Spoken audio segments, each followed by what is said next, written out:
exactly how to do this to make it a dynamic experience. I'm gonna say a few things, and then I thought maybe we'll try to split up into some groups here. And some of you can be the book distributors, and some of you can be the persons who receive the books.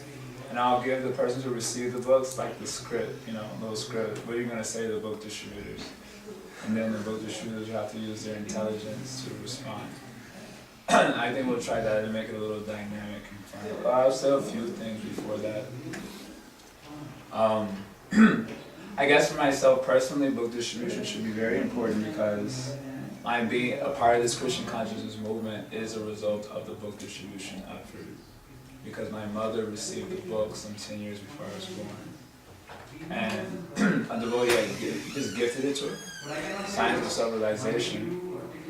And she had it just sitting in the house. And anyway, I was doing my little spiritual investigation. I had come to the temple, and I was really kind of a little freaked out, seeing the boys dancing, and the girls' separation thing, and the deities on the altar. I was a little culture shocked, And when I walked into the temple the first time, someone snapped on me because I walked in with my shoes on.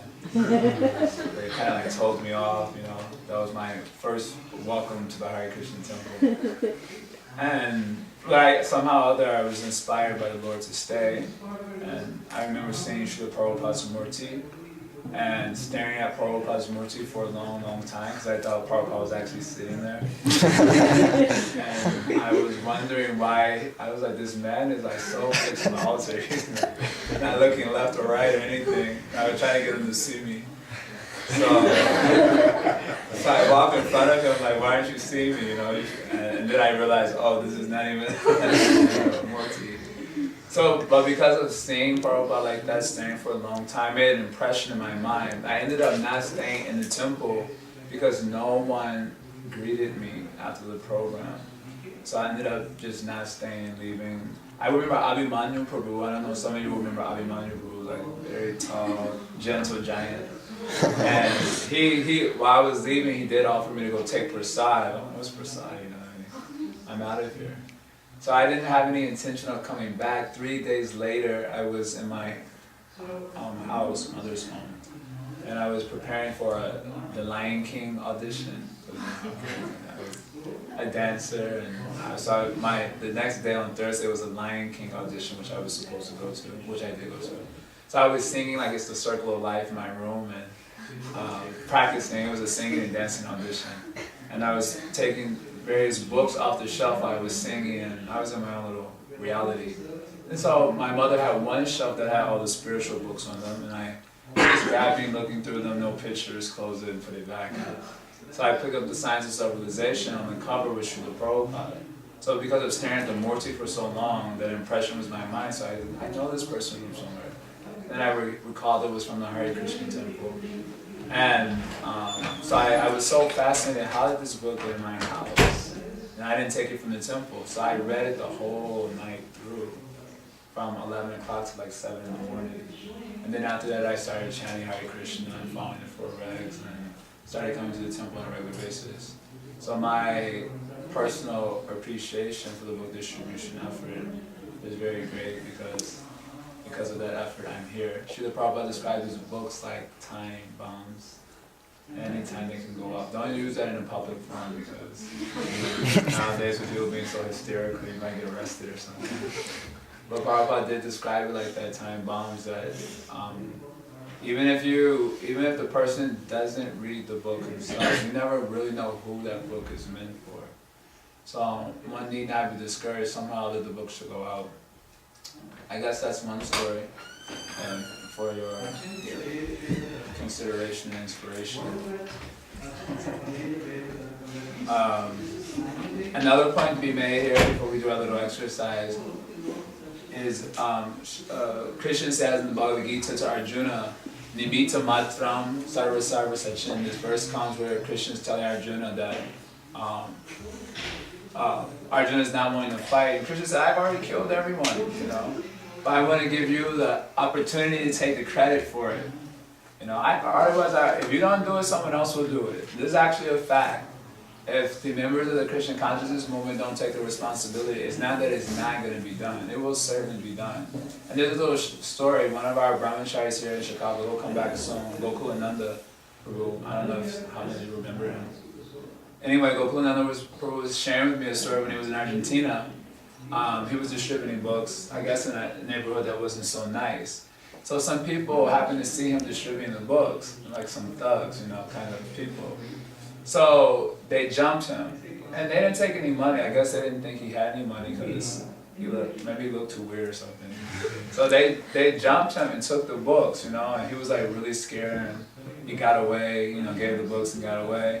And then he, you know, came back around the corner in like 5 minutes, and he saw that these people were distributing the books and making the money. Because they were observing him doing like that, so they also took it upon themselves to sell the books and make the money. So he was, you know, sharing this point with me, and I remember thinking, yes, that is what Christian says, that I'm giving the devotees a chance to take the credit. But if you don't want to take the credit, then someone else will do the job, do the business.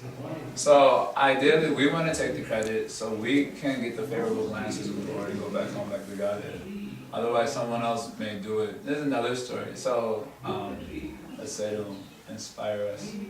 So then, book distribution is very important.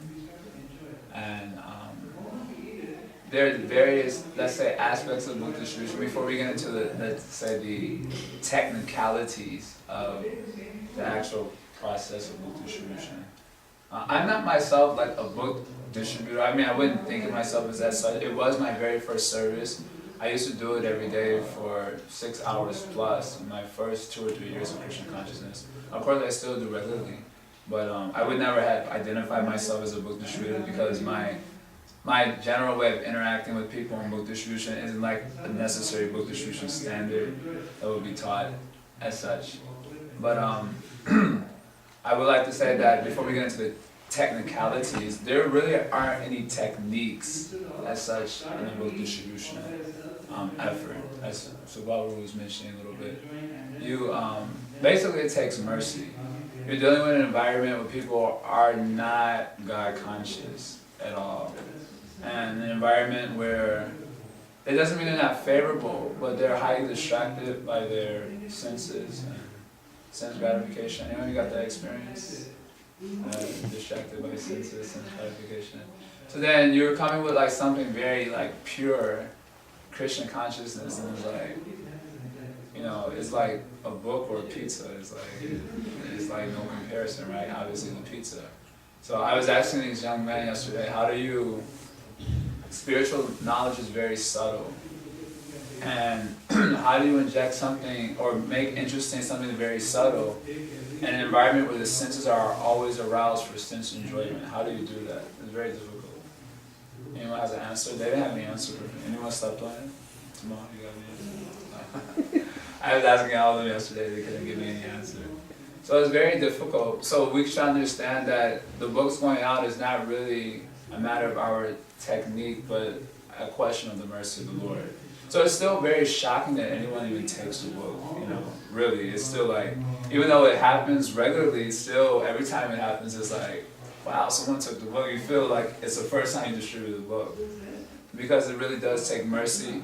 Another element to it to make it a less painful process is that one should not have a fruitive mentality.